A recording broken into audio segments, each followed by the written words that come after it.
শাকিব খানের ঢাকা ক্যাপিটালস 2026 বিশ্বকাপের জন্য দুর্দান্ত একটা স্কোয়াড করেছে, যেখানে বিদেশি এবং কি বাংলাদেশি সব বিগ বিগ তারকারা রয়েছে।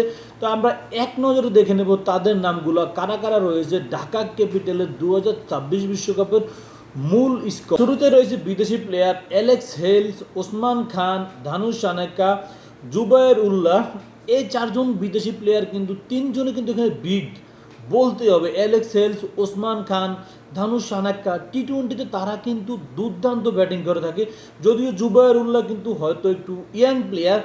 বাংলাদেশি প্লেয়ার সাইফ হাসান রয়েছেন, তাসকিন আহমেদ রয়েছেন, শামীম হোসাইন রয়েছেন, সাইফুদ্দিন রয়েছেন, মোহাম্মদ মিথুন রয়েছেন, তাইজুল ইসলাম রয়েছেন, সাব্বির রহমান রয়েছেন, নাসির হোসাইন, তৌফিক আহমেদ রয়েছেন, ইফরান শুকুর রয়েছেন, আবদুল্লাহ মামুন রয়েছেন, জুবায়ের উল্লাহ রয়েছেন, মমিনুল ইসলাম রয়েছেন।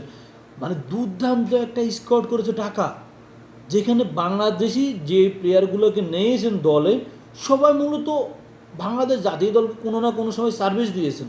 সাব্বির রহমান, সাইফ হাসান, তাসকিন আহমেদ, নাসির হোসাইন, তাইজুল ইসলাম, মোহাম্মদ মিথুন, এরা তো সবাই বাংলাদেশ জাতীয় দলের হয়ে খেলেছেন এবং কি এখনও অনেকে খেলতেছেন।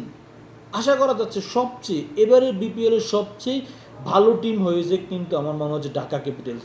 বিদেশের দিক দিয়েও কিন্তু কম না, তারা অ্যালেক্স হেলসকে নিয়েছেন, যে অ্যালেক্স হেল বিশ্বের সবগুলো ফ্র্যাঞ্চাইজি লিগে এখন খেলতেছে।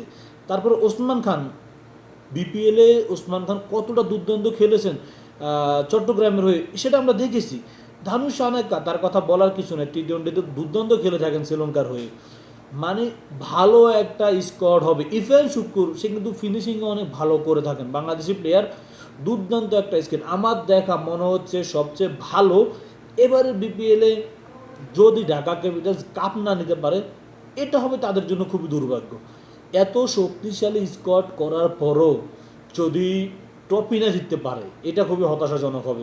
দেখা যাক শাকিব খানের ঢাকা ক্যাপিটালস কতটা ভালো করতে পারবে, এবং কি এবারের নিলামেও কিন্তু শাকিব খানকে দেখা যায়নি, সে আসেন নাই।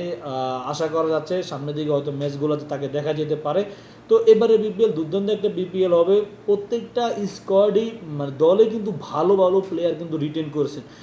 ডাইরেক্ট সাইনিংয়ে আপনার অ্যালেক্স হেলকে নিয়েছেন ভাই, যে অ্যালেক্স হেলস রংপুরের হয়ে খেলেছিল, দুর্দান্ত প্রত্যেকটা সিজনে খেলতো। এবার হঠাৎ করে ঢাকাতে অ্যালেক্স হেলসকে আমি দেখার জন্য খুবই আগ্রহ হয়ে থাকবো, কেননা ভাই খুবই মারকুটে অ্যাটাকিং ব্যাটার কিন্তু অ্যালেক্স হেলস। দুর্দান্ত একটা স্কোর ঢাকা ক্যাপিটালস। তো লাইক, কমেন্ট, শেয়ার, সাবস্ক্রাইব করে থাকো। প্রতিনিয়ত এরকম খেলাধুলার আপডেট পেতে আমাদের সাথেই থাকো।